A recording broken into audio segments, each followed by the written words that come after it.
Assalamualaikum warahmatullahi wabarakatuh. Perkenalkan, nama saya Siska Metasari dari kelas PS3A, Prodi Perbankan Syariah, Politeknik Negeri Semarang. Di sini, saya akan menjelaskan mengenai pendayagunaan zakat yang tepat sasaran.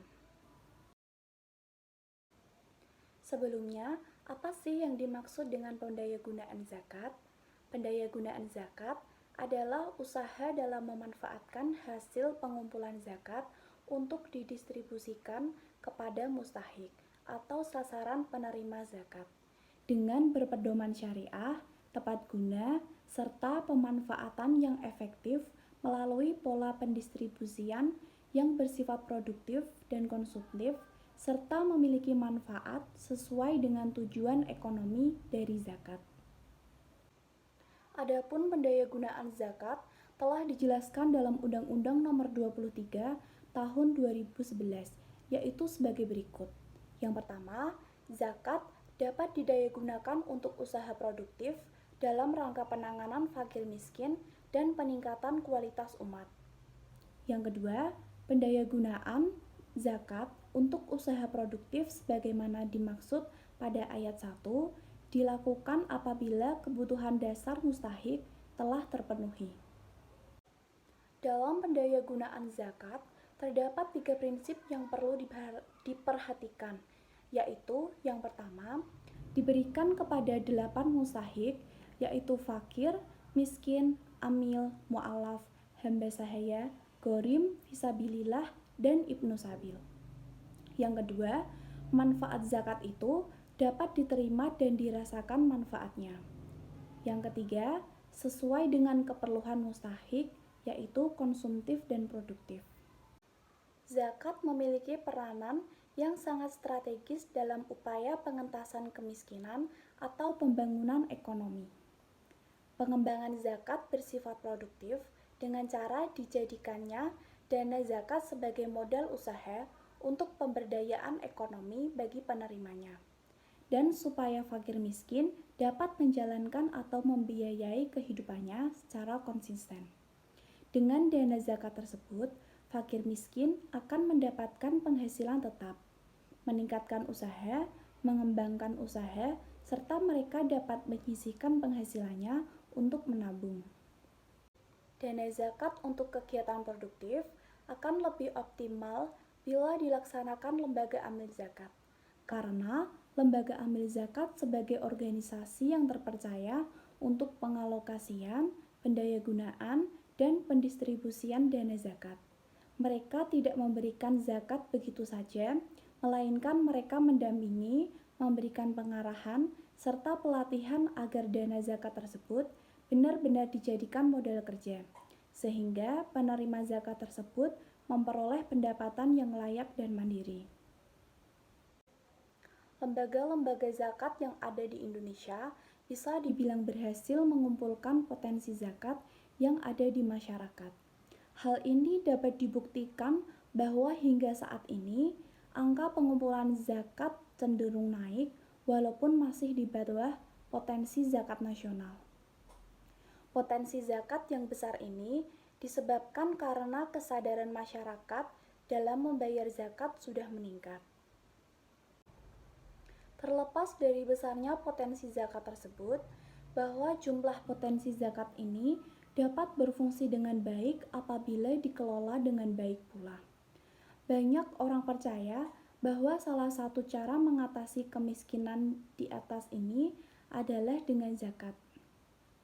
Akan tetapi, hingga saat ini banyak permasalahan yang berkaitan dengan pendistribusian zakat tidak ditemukan solusi yang baik. Jika permasalahan dalam pendistribusian zakat tidak segera terselesaikan, maka potensi zakat sebagai sarana pengentasan kemiskinan tidak akan tercapai dan kemiskinan akan tetap merajalela di kalangan umat. Oleh sebab itu, di samping kesadaran untuk membayar zakat harus terus-menerus disuarakan demi membangun bangsa yang adil dan sejahtera. Solusi dari setiap masalah pendistribusian zakat harus terus dicari. Saat ini, meskipun banyak lembaga amil zakat yang berlomba-lomba untuk menghimpun potensi zakat yang ada di masyarakat. Akan tetapi, tetap saja masih banyak sebagian fakir miskin yang belum merasa memperoleh dana tersebut. Hal ini terjadi karena database tentang jumlah dan tempat di mana masyarakat miskin berada masih sangat minim. Akibatnya, dalam penyaluran zakat, lembaga zakat melakukannya dengan cara skala prioritas. Selain itu, dari pemerintah sendiri belum mampu mendata secara jelas di manakah orang miskin dan bagaimana ukuran orang miskin tersebut. Sehingga hal tersebut yang membuat pendayagunaan zakat ini belum tepat sesuai sasaran.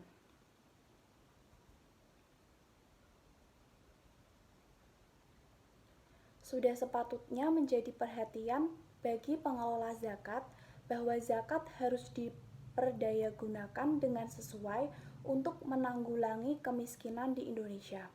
Sehingga masalah pengelolaan dalam pendistribusian zakat harus segera diselesaikan karena pengelolaan ini penting agar zakat tidak hanya sekedar menjadi langkah penghimpunan dana saja dengan sasaran yang penyalurannya tidak jelas.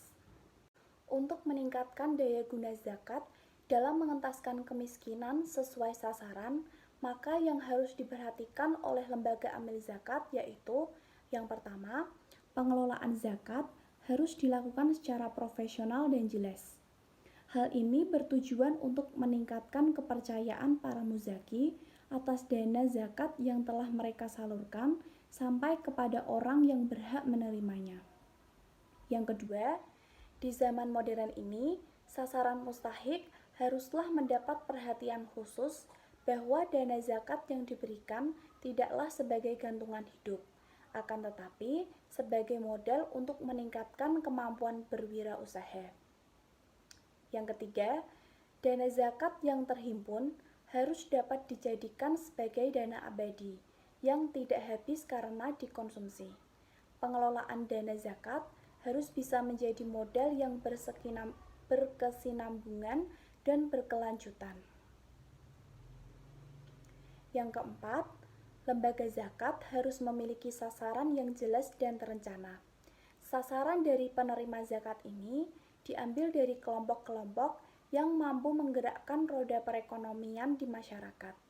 Diharapkan jika roda perekonomian di masyarakat berjalan, maka mampu menciptakan lapangan pekerjaan yang dapat mengurangi angka kemiskinan di daerah tersebut. Yang kelima, lembaga zakat harus bisa membangun jaringan dengan pemberdayaan penerimaan zakat. Lembaga zakat ini berfungsi sebagai pembina dari para penerima zakat dalam mengembangkan dan menyalurkan hasil usaha.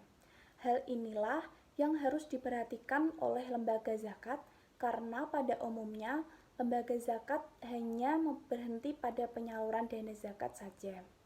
Sekian presentasi dari saya, kurang lebihnya mohon maaf. Wassalamualaikum warahmatullahi wabarakatuh.